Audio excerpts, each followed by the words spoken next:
C'est la saison des méchants qui sont expédiés de façon insultante, c'est ça? Vous en avez un quatrième à me proposer? L'histoire se centre sur Jasmine. Voilà, j'ai l'impression que là, c'est vraiment l'au revoir aux deux personnages. J'ai le sentiment qu'ils vont pas avoir beaucoup d'importance. Ou genre des apparitions histoire de dire après ça, mais bon.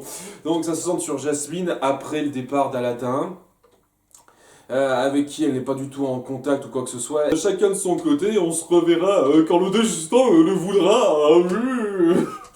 Donc, il n'est pas très chaud à l'idée d'épouser un prétendant pour avoir une armée afin de protéger la ville d'Agraba. Et c'est là que Jafar arrive pour en transformer un en sceptre. Parce qu'il a l'audace de se frotter contre lui un petit peu avec une espèce de poudre magique. C'est un truc, dans Once Upon a Time in Wonderland, c'est un truc qu'il a méticuleusement mis en place pour s'en prendre à la... Je sais plus comment elle s'appelle, quoi, l'autre femme magicienne. Mais là, vas-y, il y a une poudre qui fait ça direct. Pas de problème. Et donc, ouais, il fait un ultimatum. Je m'en prendrai à Agrabah d'ici une semaine si Jasmine ne va pas épouser d'ici là. Et donc Jasmine est un petit peu sur le qui-vive et tout, qu'est-ce que je vais faire, etc. Et elle décide de partir dans les marchés histoire de voir si elle peut pas retrouver Aladdin. Wow, ok. Et c'est là qu'elle tombe sur Ariel. Ariel, donc ça se passe avant la malédiction, on est d'accord? Qui a trouvé un collier pour qui lui permette de parler et de ne pas avoir de nageoire. Donc, rien à voir avec celui que Regina lui donnera plus tard, c'est un autre collier. Et où est-ce qu'elle l'a eu? Vous allez pas le dire ça... Oh, mais juste collier à un moment donné, et puis merde. Ouais, inclusion très forcée, d'autant plus que, je le dis tout de suite, la participation d'Ariel ne sert quasiment à rien de tout l'épisode. Elle a une micro-importance à la toute fin, et quand j'ai une micro-importance, c'est micro-importance, mais en dehors de ça, personnage complètement forcé dans l'intrigue, qui ne sert à rien. Mais ouais, quoi, ça amène sa rencontre avec Jasmine, où elle a volé une fourchette dans le marché. Parce que, référence. Elle aime les fourchettes, Ariel dans le film, alors elle aime les fourchettes maintenant. J'ai même pas souvenir qu'elle aimait particulièrement les fourchettes avant. Je sais pas, est-ce qu'on avait une référence à ça dans le premier flashback qu'on l'a vu avec Blanche-Neige? Pas souvenir une seconde, mais enfin bon, et elle décide donc de joindre leurs forces parce que ouais, Ariel veut retrouver son prince qu'elle a vu une fois rapidement et dont elle est tombée amoureuse. Et Jasmine se dit qu'on pourra peut-être utiliser la flotte du prince Eric pour ça. Et c'est grâce à un tapis volant, ils arrivent à retrouver, semble-t-il, le prince Eric. Mais il s'avère que c'est Jafar déguisé. Parce qu'il a vu le coup venir. Je sais pas, donc ouais, au début on croit que c'est Eric, mais non, c'est Jafar déguisé, et c'est là qu'il finit de balancer son ultimatum à Jasmine. Après avoir rebalancé Ariel dans l'océan, et on n'ouvre pas, mais j'imagine qu'il lui a aussi pris son collier pour que ce soit raccord avec le reste. C'est le fameux collier magique qui lui permettait d'être sur Terre, quoi, je pense, c'est pas montré, donc... Je sais pas pourquoi elle s'en défausserait sinon, et pourquoi elle pourrait s'en sortir. Enfin bon, c'est histoire de dire détail, enfin détail, gros détail quand même. Hein. Et donc cela, elle dit, on approche de la fin de l'ultimatum, et Jasmine, faible, se dit d'accord, je vais vous épouser, mais ne faites pas de mal à ma ville. Et elle lui donne une espèce de joyau familial, qui en fait est une protection d'Agraba. En fait, Jafar ne pouvait rien faire à Agraba. Il pouvait techniquement s'en prendre à tous ses habitants un par un sans trop de problèmes, vu qu'il a transformé quelqu'un en canne, mais il pouvait pas s'en prendre à Agrabah entièrement d'un coup, quoi. Donc, ça change beaucoup de choses. Et donc, maintenant que Jasmine a abandonné cette bague, eh ben, la protection d'Agrabah n'a plus lieu. Et donc, il peut s'en prendre à Agrabah et la faire disparaître, on ne sait où. Ouais. Comme par hasard, c'est un truc qu'on balance à la fin de du flashback, histoire de dire il y avait ça depuis le début. Je sais que ça aurait été difficile de créer la surprise si on avait instauré ça un petit peu avant, j'imagine. Puis ouais, quoi, ça fait un peu forcé sur le coup. D'autant plus que c'est une bague. Alors, reprenez-moi si je me trompe, mais cette espèce de bague qui représente un gros morceau, quoi, pour la résolution autour de Jasmine et d'Agraba, j'ai pas souvenir une seule seconde qu'elle ait été évoquée avant cet épisode. Cette espèce de bague spéciale et tout, quoi. Donc, à nouveau, hein, un élément qu'on introduit l'épisode pour servir l'épisode même. Parce qu'on on pouvait pas instaurer des choses avant. Donc, ouais, c'est là que ça se termine, le flashback, il était passable. Pas transcendant, et comme je le dis, Ariel, quoi, ça sert à rien.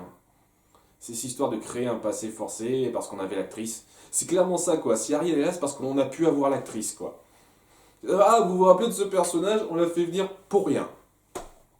Enfin bon, dans le présent, il y a Kylian qui est donc emporté dans le Nautilus, qui crée une espèce de vortex qui permet, qui le fait aller dans un autre royaume.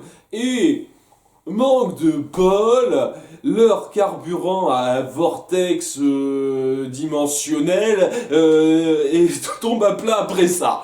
Oh, vraiment pas de bol, dis donc. Et le truc, c'est que c'est alimenté par du sang de kraken.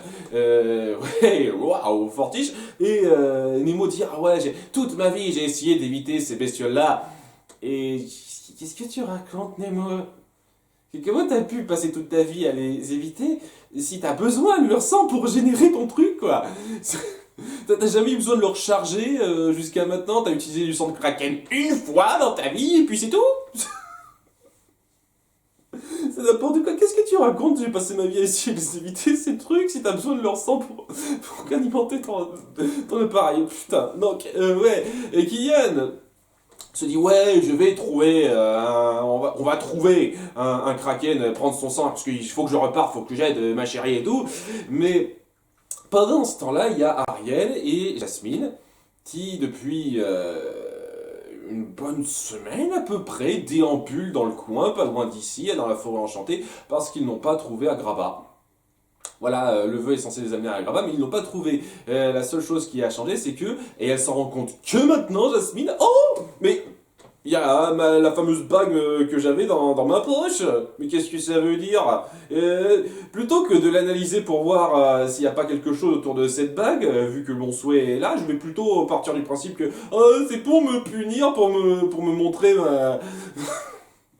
mon échec, qu'on m'a donné cette bague, pour bien montrer que j'ai pas pu sauver Agrabah. Oui, c'est comme ça que ça marche, les vœux. C'est juste pour faire chier le monde, quoi, que les vœux marchent comme ça. Non, les vœux s'exaucent d'une façon ou d'une autre. Vous lui avez demandé de vous montrer Agrabah. Cette bague doit avoir un lien avec ça. Faut pas partir du fait ça montre mon échec et tout ça. Oh, je suis tellement triste. Oh. Et c'est là que, ouais, elle fait le plan complètement bizarroïde de prendre une barque, d'aller au beau milieu de l'océan et de. Et je sais pas, peut-être que j'ai mal suivi ça, mais en gros, ce qu'elle veut faire, c'est libérer Aladdin et balancer la lampe à la mer pour que plus personne ne puisse la trouver, l'utiliser ou un truc comme ça. J'ai pas compris, un truc. Bref. Ok. Moyennement clair pour moi, ça. Mais à nouveau, peut-être que j'ai pas bien suivi ce qu'elle a dit à ce moment-là. Hein. Je vous cache pas que ce qu'elle avait dit avant, ça m'avait un petit peu. Donc, peut-être que j'ai loupé quelques lignes de dialogue. Mais ouais, quoi. Donc pendant qu'ils font ça, par hasard, ils se font attaquer par un kraken. D'ailleurs, j'aime bien le fait qu'il y a plusieurs kraken. C'est pas une créature mystique unique, il y a plusieurs kraken. Et donc, ouais, c'est pas de chat, mais ce qui est encore plus gros comme par hasard, c'est que Kylian arrive à ce moment-là. Et ce que je trouve dingue là-dedans, c'est que donc ouais, il blesse le Kraken pour éviter qu'il s'en prenne à eux, et il fait rien de plus. Tu comptais faire quoi? Tu comptais le traquer quelque part? Tu comptais faire quoi exactement avec le Kraken pour lui piquer son sang en fait? Parce que là, il est à ta portée, tu pourrais essayer de l'attaquer, t'as rien trouvé d'autre pour ça?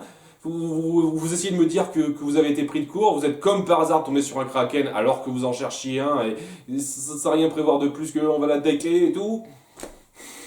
Donc ouais, il blâme Aladdin et Jasmine de l'avoir privé de trouver ce moyen de rentrer chez lui.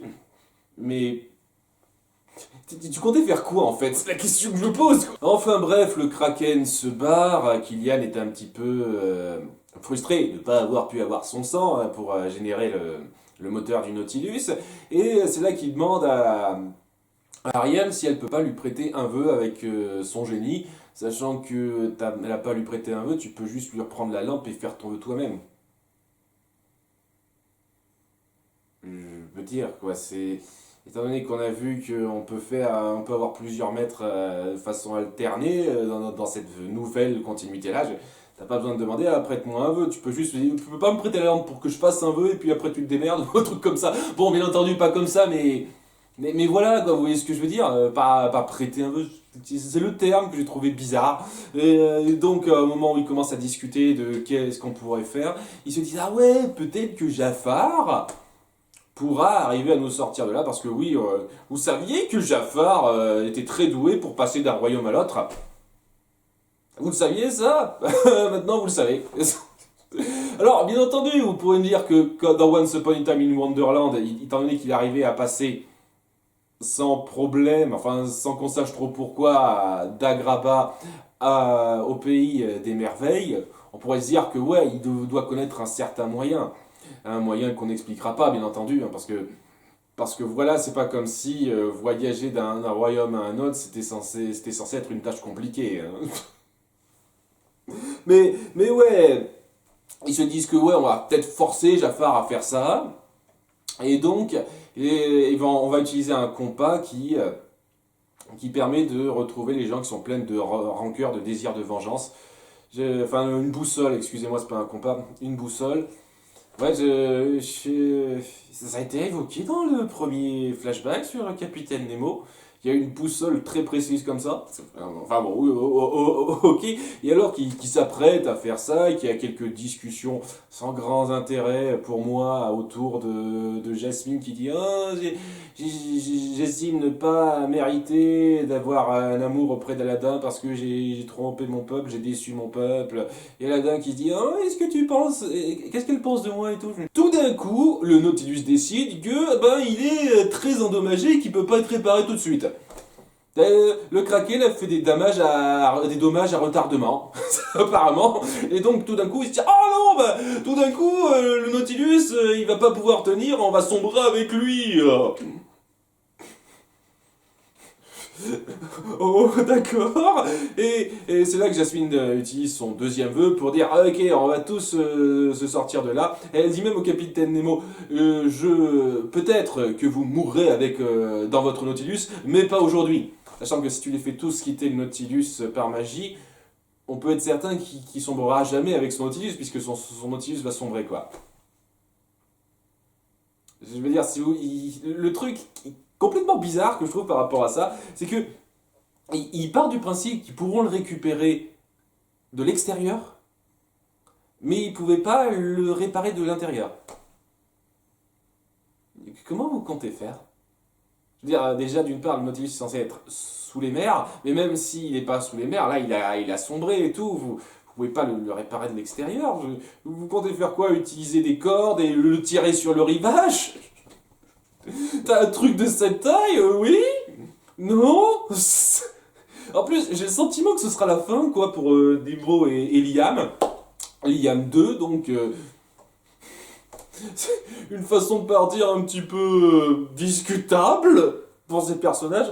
Mais ouais, donc Kylian, Aladdin et Jasmine se retrouvent sur l'île qu'ils ont cherchée où se trouve Jafar. Oui, au passage, un truc très bizarre, oui, par rapport à cette fameuse boussole, quoi. Il arrive à repérer les gens qui sont pleins de rancœur, de désir de vengeance. Et ils arrivent à pister des personnes précises ou c'est juste ça, quoi. C'est pas clair non plus, quoi. Pourquoi ça arriverait à repérer Jafar particulièrement alors que doit y avoir pas que lui qui soit pris de vengeance? Donc gros coup de chat qui tombe sur l'île où se trouve Jafar. Mais ouais, ils se rendent donc à l'endroit indiqué par la boussole. C'est une espèce de petit cabanon dans des bois. Et ce cabanon, on apprend qu'il appartient à Ariel parce qu'on avait l'actrice.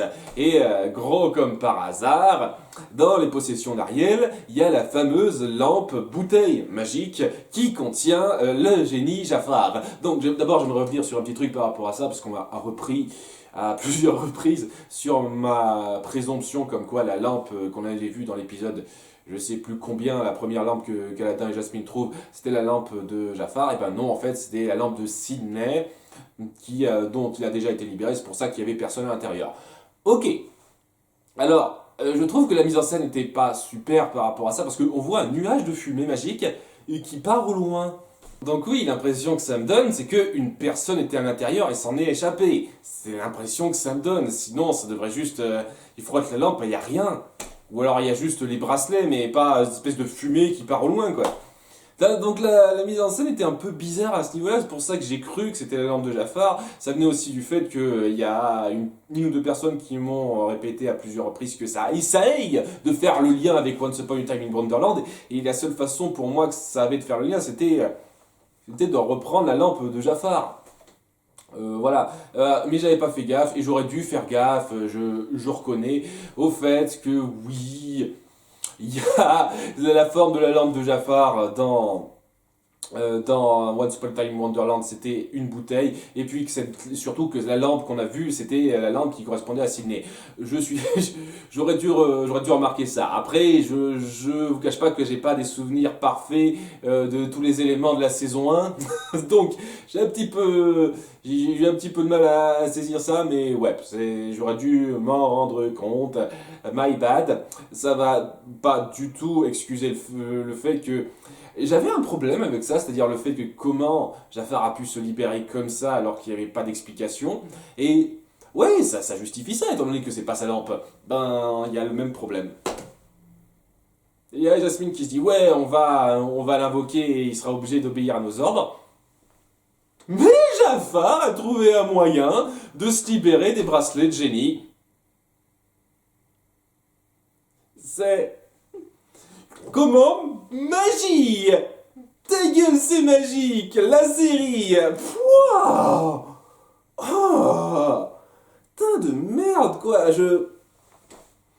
Je pensais que rien ne battrait les Ta gueule, c'est magique de la première moitié de la saison 5, mais cet épisode, punaise, elle essaye vraiment de se mettre au même niveau, hein! Ils essayent vraiment de se mettre au même niveau dans cet épisode, quoi! Dire, ouais, vous vous souvenez de la première moitié de la saison 5 où on faisait tonnes de trucs, hein, ça arrivait comme ça, magie, je vous jure, c'est pas terminé, hein! C'est pas terminé, ça, c'est juste un détail. C'est juste un détail à la con, comme quoi, Jafar, pouvoir magique, j'ai réussi à me libérer des traits du génie. Nous sommes des scénaristes intelligents.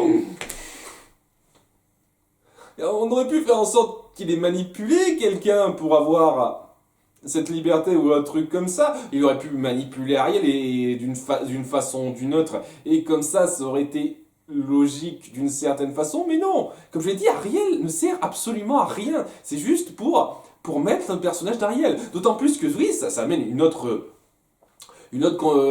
truc très à redire, c'est le fait que comment ça se fait qu'Ariel possède cette bouteille magique? Pourquoi pourquoi Will ou Alice ne la possèdent pas, ne l'ont pas enfermée dans un endroit sûr? C'est quoi ce délire? Pourquoi Ariel aurait aurait mis la main dessus, quoi? C'est pas logique! Ou alors vous voulez me dire quoi? Qu'ils ont balancé la bouteille à la mer et par hasard, Ariel, en faisant une petite balade dans l'océan, elle est tombée dessus, elle s'est dit, oh, c'est joli, je vais le garder pour moi.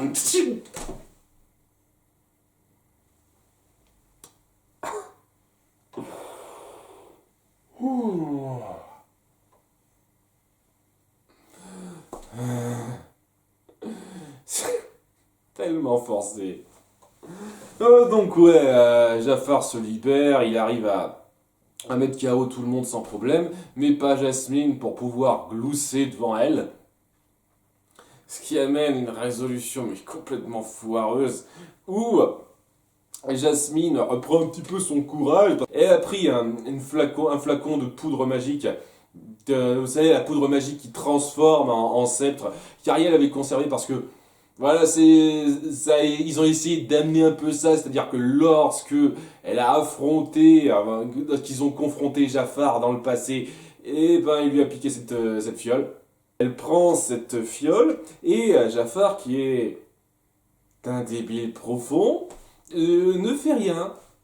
Genre, oh mon dieu, elle a un flacon qui peut me transformer en sceptre. Je reste bouche bée dans mon coin alors que je pourrais facilement la faire valdaguer avec ma magie. Je pourrais facilement la faire dormir en deux temps, trois moments comme j'ai fait avec les autres. Non, je suis paniqué.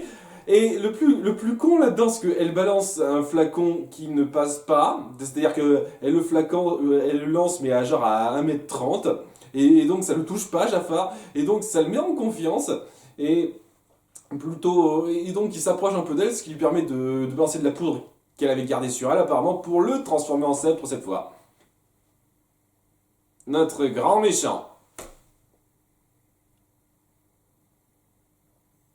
Je, le seul lien que ça veut créer avec Once Upon a Time in Wonderland, c'est le fait que Jafar est dans une bouteille magique. C'est le seul putain de lien. Le reste, c'est n'importe quoi. D'ailleurs, il y a une personne qui a essayé de me justifier le fait que l'Agraba qu'on voit avec Aladdin et Jasmine et l'Agraba qu'on voit dans Once Upon a Time in Wonderland sont en fait deux villes d'Agraba, deux villes distinctes d'Agraba. Et c'est comme ça que les créateurs ont essayé de justifier ça. Sauf que non, quoi. Si vous vouliez justifier ça, il aurait fallu que vous donniez d'autres noms que c'est la ville d'Agraba, parce que dans tout l'épisode elle dit la ville d'Agraba, elle dit pas une partie de la ville d'Agraba, cette ville dit la ville d'Agraba tout entier, donc ça n'a aucune logique.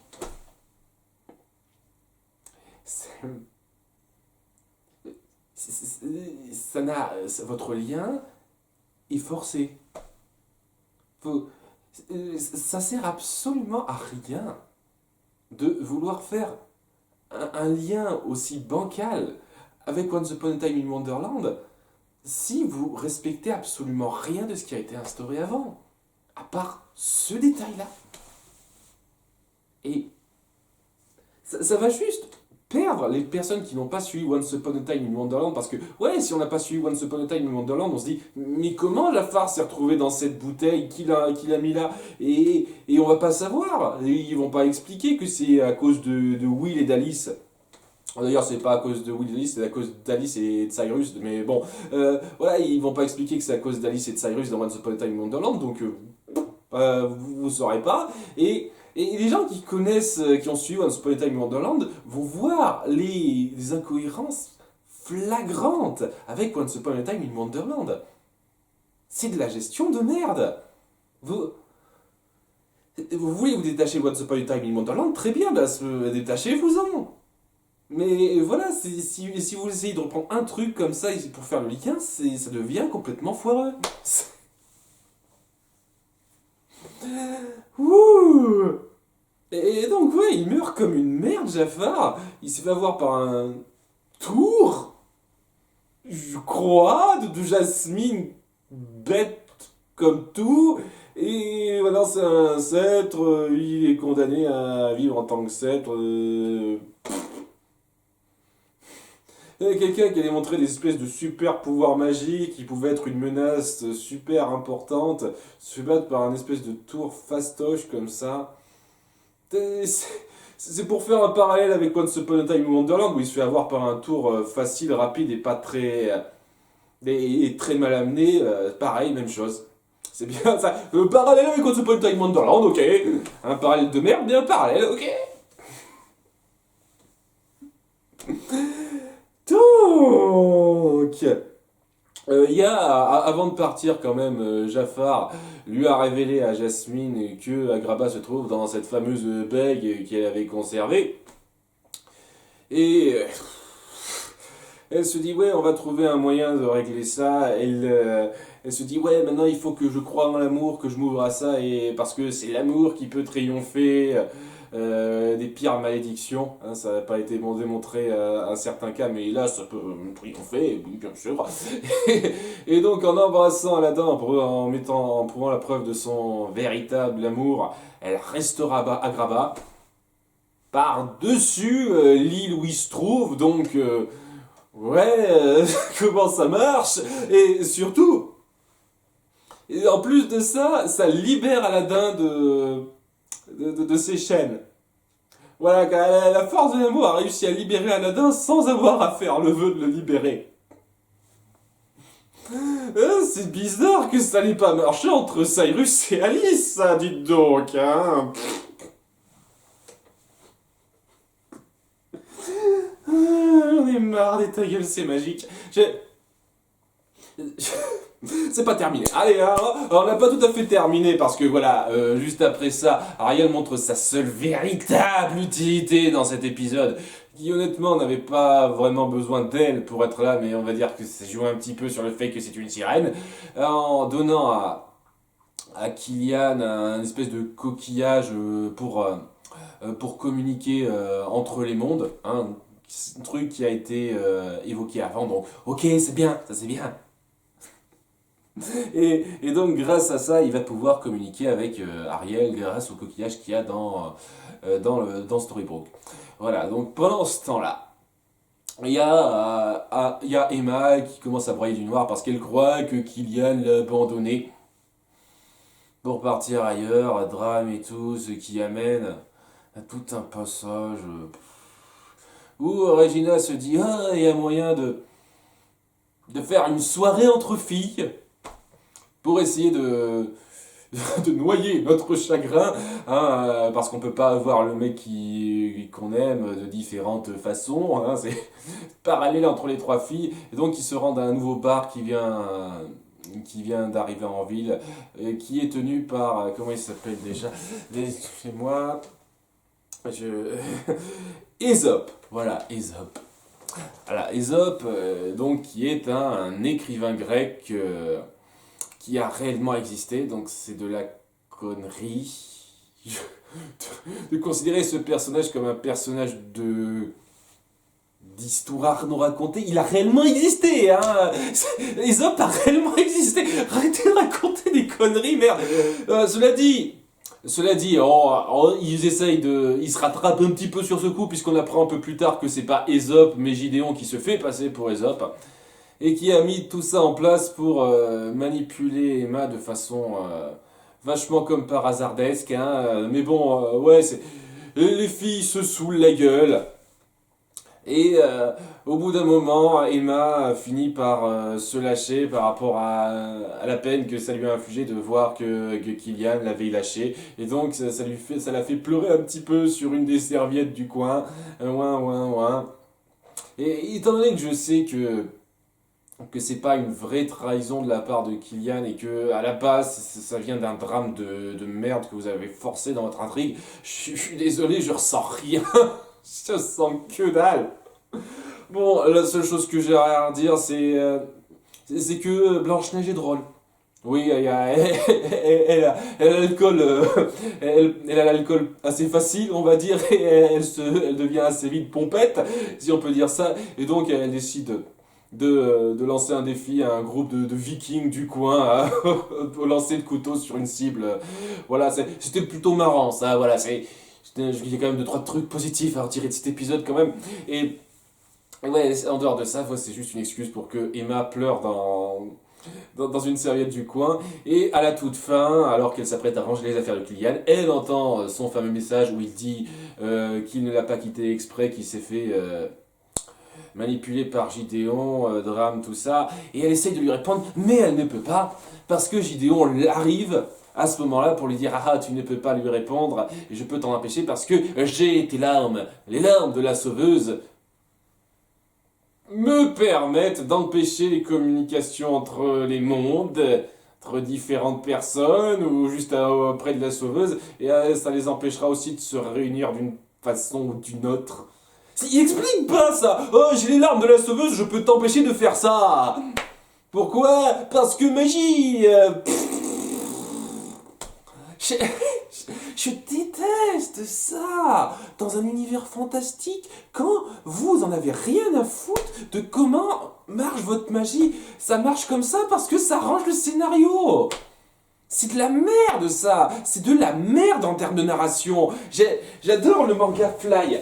Le manga Fly, c'est mon manga préféré. Et ce, pour de nombreuses raisons. Mais une de ces raisons, c'est que ça prend la magie au sérieux. Ça crée des règles logiques et ça donne une vraie vraisemblabilité à comment fonctionne cette magie. Les différents niveaux de puissance, ce qu'on peut faire en utilisant certains éléments, etc., etc. La magie est justifiée et bien exploitée dans cette histoire. Là, dans votre série, vous justifiez la magie n'importe comment, juste parce que ça arrange votre scénario de merde. Putain! Donc ouais, Gideon la manipule, elle peut plus communiquer avec son chéri, et la seule façon de pouvoir arriver à renouer avec son Kylian adoré, c'est de travailler avec Gideon pour battre la fée noire. Et je sais pas, ils essayent de mettre en place ça comme si c'était gravissime, alors que ça aurait dû être la première chose à proposer. Je veux dire, je comprends que Emma veuille pas aider Gideon parce qu'elle lui en a fait baver à cause de Kylian. Mais honnêtement, si ce que tu voulais, Gideon, c'est qu'elle t'aide. Et oui, parce que maintenant il veut plus son pouvoir directement. Oui, le coup de l'épée qu'il a. Le coup de l'épée qu'il a restauré magique qui lui permettrait de prendre les pouvoirs d'Emma, ça rentre plus en jeu, ça on s'en branle.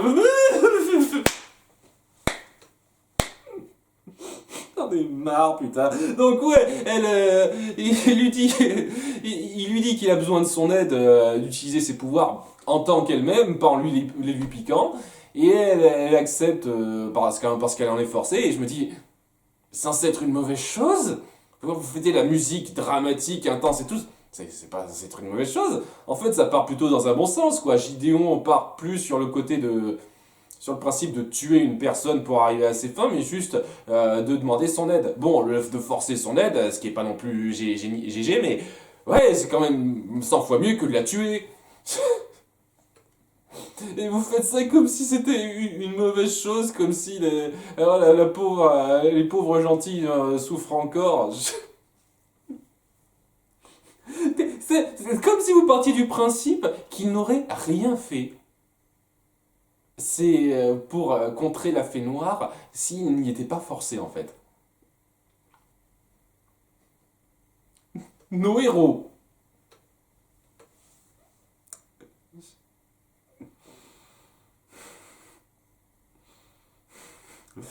Vous savez, je donne l'impression d'être complètement épuisé par cette série à ce stade. Et ça vient pas que de cette saison 6, hein, qu'on soit bien d'accord. Pour l'instant, je maintiens que la saison 5 est pire. Pour l'instant, si ça continue sur cette voie-là, je pense que je préférerais la saison 5, hein, je vous le cache pas. Mais ouais, je maintiens que la saison 5 est pire, mais il y a un gros effet ras-le-bol là-dedans qui qui m'épuise. Surtout après ce que tout le monde a vendu par rapport à cette saison 6, en disant que ouais, ça a rattrapé les deux saisons précédentes, ça commence à redevenir bien. Non, ça continue avec le même genre de merde. Vos personnages que vous souillez en leur faisant prendre des décisions stupides et pas très héroïques.